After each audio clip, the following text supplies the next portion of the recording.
శాన్విత రిత అబాపే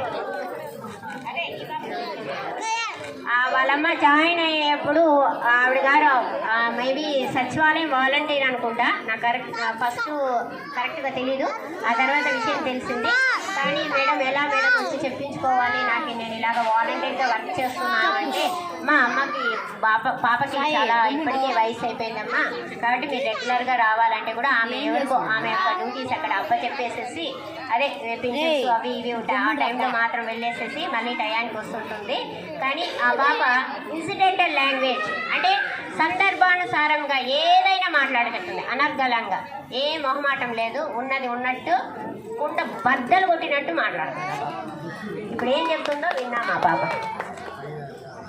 అందరికీ నమస్కారము.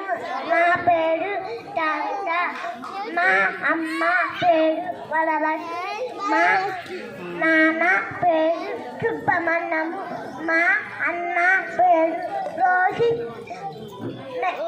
నేను శవనం స్కూల్లో చదువుతున్నాను.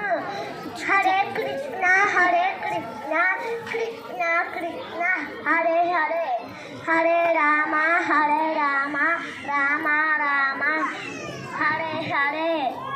బస్సులోన వచ్చినాడు మా తాత, పన్నట పండి తెచ్చినాడు మా తాత, కర్ర బట్టి నడిచినాడు మా తాత, ఇంటిలోకి చేరినాడు మా తాత, పన్నట పండు కోసినాడు మా తాతి, తీపితో నలు ఇచ్చినాడు మా తాత.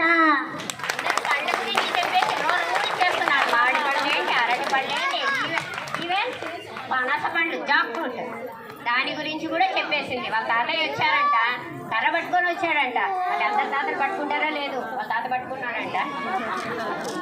లోపలికి వెళ్ళాడంట, పనస పండు కోసాడంట, తొనలు ఇచ్చాడంట, ఆవిడ తినేసిందంట. మనకు మాత్రం ఇవ్వలేదు అమ్మాయి. తర్వాత హరే